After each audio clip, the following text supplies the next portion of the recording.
আমরা সবাই আসছি একসঙ্গে, ইনফরমেশন আমরা সবাই জানি।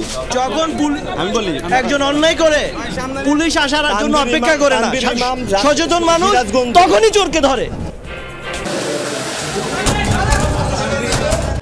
আমরা সবাই আসছি একসঙ্গে, ইনফরমেশন আমরা সবাই জানি, সবাই আমরা একসঙ্গে আসছি, আইসা এই যে আমরা ঢুকছি। আমি এখানে রানিং এর উপরে ছিলাম, আমার এই যে বাইক আছে, আমি বাইক নিয়ে তাদের পিছে পিছে মানে হঠাৎ দেখতেছি এই যে হট্টগোল, তা আমি আবার পিছে পিছে আসছি, আমার ফোনে সম্পূর্ণ ভিডিও আছে। আওয়ামী লীগের লোকজন যারা আছে, যারা আমরা পাইনি, লুটপাট করছেন কেন? না, লুটপাট দেয়নি।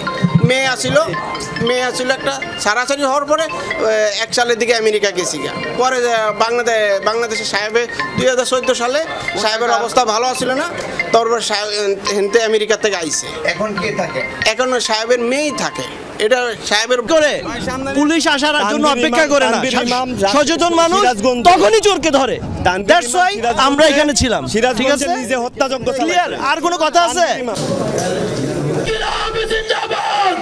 বাংলাদেশে ভারতপন্থী পাকিস্তানপন্থী কোনো রাজনৈতিক ঠাঁই হবে না। একটা দেশের প্রতি টিল্টেড হয়ে যাওয়া, সেইটা বাংলাদেশের সামগ্রিক অর্থনীতি বলেন, পররাষ্ট্রনীতি বলেন, কৌশলগত সম্পর্কের ক্ষেত্রেও কিন্তু ব্যত্যয় ঘটায়, যেটা আমরা অতীতে দেখেছি। অতীতে একটা রাষ্ট্রের উপরে আপনি যখন ভরসা করেন, সেখানে আপনার রাজনৈতিকভাবে যেমন একটা দুর্দশার সম্মুখীন হতে হয়, বাংলাদেশের স্বার্থগুলিও সম্পূর্ণভাবে রাখা যায় না। কখনো এক পক্ষ ছিল খুব ভারতপন্থী রাজনীতি করেছে, অন্য পক্ষ সেটা সমালোচনা করেছে, আবার অনেক সময় দেখা গেছে আরেক পক্ষকে অপোজিশন বলেছে তারা পাকিস্তান পন্থী, তাই না? তো সেটার জায়গায় হয়তো উদাহরণ হিসেবে এই দুইটা দেশের কথাই বলেছে, বাট আইডিয়ালি আমার মনে হয় যেটা বোঝাতে চেয়েছে, কোনো এক দেশ কেন্দ্রিক ফরেন পলিসি হবে। বাংলাদেশের পররাষ্ট্রনীতি ম্যাসিভ পরিবর্তনের মধ্যে দিয়ে যাবে।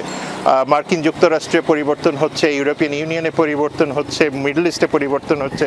সুতরাং সেই জায়গাতে কিভাবে আমরা আমাদের জাতীয় স্বার্থটাকে সর্বোচ্চ পর্যায়ে রাখবো, সেটা তাদের জন্য একটা বড় চ্যালেঞ্জ হবে বলে আমি মনে করি। বিশ্লেষণ করে বাস্তবতার নিরিখে একটা পজিশন নিলেন, সেই পজিশনই বছরের পর বছর ধরে চলতে থাকতে পারবে সেটারও সম্ভাবনা কম। আপনাকে কন্টিনিউয়াসলি জিও পলিটিক্স এবং জিও ইকোনমিক্সকে বিশ্লেষণ করে যেতে হবে, এবং তার ভিত্তিতে যখনই যেখানে অ্যালাইনমেন্ট বা রিঅ্যালাইনমেন্টের প্রয়োজন বা রিস্ট্র্যাটেজাইজেশনের প্রয়োজন, কৌশল পুনর্নির্ধারণ করতে হবে। বিপুল সংখ্যক প্রতিষ্ঠানের নাম, বিশেষ পরিবারের সদস্যদের নামকরণ করা হয়েছিল। তো আমরা আজকেও ওই ধারাবাহিকতায় এরকম 2টো প্রতিষ্ঠানের নাম পরিবর্তনের সিদ্ধান্ত গ্রহণ করেছি। আরও 2000 চিকিৎসক নিয়োগের সিদ্ধান্ত নিয়েছি, চিকিৎসক যেন নিশ্চিত করা যায়, এই জন্য এই সিদ্ধান্তটা নেয়া। আরামকো বলে যে সবচেয়ে বড় কোম্পানিটা আছে, তাদের সাথে কথা হয়েছে, তারা বাজারে যে দামে দেয় তার থেকে কম দামে বাংলাদেশকে এলএনজি সরবরাহে সম্মত হয়েছে। 2500 মানুষের জন্য এটা একটা এককালীন সুবিধা হিসেবে থাকবে, শুধুমাত্র স্কুলে ভর্তির ক্ষেত্রে। এটা কোনোভাবেই কোটার সাথে তুলনীয় নয়। সরকারের অবস্থান একেবারে স্পষ্ট, এরকম মব জাস্টিস কিংবা মোরাল পুলিশিং এর কোনো সুযোগ। নতুন অ্যাডভাইজার ওথ নেবেন, উনি হচ্ছেন সিআর আবরার। আমরা আশা করছি যে উনি এডুকেশন মিনিস্ট্রিটা টেক ওভার করবেন। কালকে 11টার সময় শপথ। অনলাইন শপিংয়ের প্রতারিত হয়েছি, সেজন্য কমপ্লেন করেছি এখানে। এটা আমাদের 3 নম্বর শুনানি, ওনারা 2 নম্বর শুনানি পর্যন্ত আসেনি। লাস্ট কিছুদিন আগে আমাকে কল করেছিল নর্মালি মিউচুয়াল করার জন্য। পরে আমি বলেছি যে যেহেতু আমি আইনতভাবে প্রচেষ্টা চালাচ্ছি, আপনারা ওখানে যোগাযোগ করেন। জুয়েলারি এক্সচেঞ্জ করেছে, কিন্তু ওরা যেটা করছে, আমার কাছে যে জিনিসটা তারা কিনেছে 1,60,000 টাকা দিয়ে, সেটা ওরা সেল করতেছে এখন 3,39,000 টাকা দিয়ে।